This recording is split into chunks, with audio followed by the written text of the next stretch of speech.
అలాగే స్థానిక సిపిఐ నాయకులు రవి గారు, మన శంకర్ హాస్పిటల్ క్యాంపు ఈరోజు ఇన్ఛార్జిగా వచ్చినటువంటి సోదరుడు రవి గారు, సిపిఐ పార్టీ జిల్లా కార్యదర్శి సోదరులు గంగాల అజయ్ కుమార్ గారు, నగర కార్యదర్శి మాల్యాద్రి గారు, మంజుబాబు గారు, మిగిలిన నగర నాయకులు మిత్రులారా, ఈ క్యాంపుకి శుక్రవారం ఆపరేషన్ కోసం వచ్చినటువంటి ప్రజలందరూ కూడా నమస్కారం.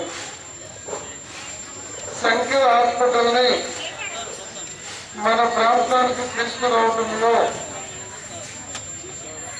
మన నగరానికి చెందిన జన చైతన్య రియల్ ఎస్టేట్ అధినేత మాధవ సుధాకర్ గారు, వారి సోదరుడు మాధవ రత్నగిరిబాబు గారు, వారి తల్లి కీర్తి చేసిన శకుంతలమ్మ గారు చాలా కీలకం.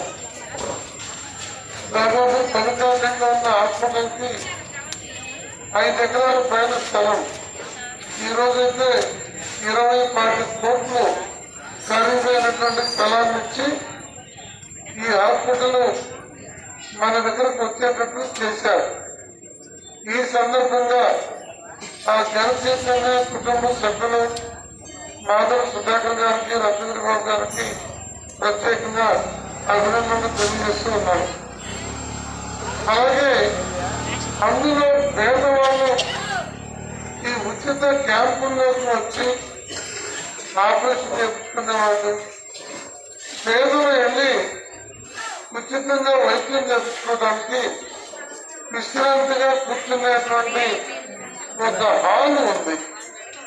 ఆ హాల్కి మన సిపిఐ పార్టీ మాజీ రాష్ట్ర కార్యదర్శి కీర్తి చేతులు డాక్టర్ నాగభూషణ గారు మన రాజ్యసభ సభ్యులుగా ఉన్నారు. ఆ రోజుల్లోనే వారి చేత 3 లక్షల రూపాయలు పార్లమెంటు నిధిని ఇప్పించి ఈ పేదలు కూర్చుని హాల్కి నిర్మాణానికి మన పార్టీ తోడ్పడింది, సహకరించింది.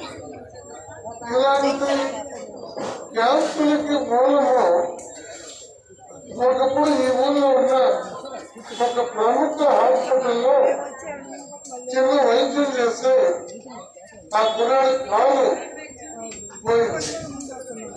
ఆ సందర్భంలో ఆ కుర్రాడికి న్యాయం చేయమని మనం అడిగినందుకు చాలా మంది పెద్ద డాక్టర్లందరూ కూడా సిపిఐ పార్టీ మీద కక్ష కట్టి మనకు వ్యతిరేకంగా బంద్ చేస్తారు.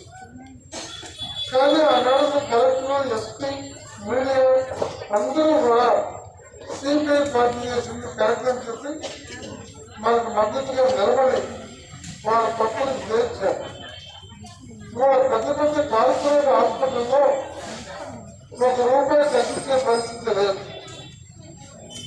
ఏదో రామచంద్ర గారు లాంటి కొంతమంది డాక్టర్లు తప్ప మిగిలినటువంటి వాళ్ళందరూ ఇంకా వాళ్ళ నోటు పట్టినంత ఫీజు. హాస్పిటల్లో వైద్యానికి ముందు అవసరం రాకపోయినా 10 రకాల పరీక్షలు, ఇవన్నీ కూడా సామాన్యుడికి, పేదవాడికి భరించలేని భారంగా మారిపోయినటువంటి పరిస్థితి. అందువల్ల రాష్ట్ర ప్రభుత్వాన్ని ఇప్పుడు 1100 జబ్బులకి ఎన్టీఆర్ ఉచిత వైద్యమో లేకపోతే మరో ఉచిత వైద్యమో కాకుండా ఏ రకమైన వైద్యం అవసరం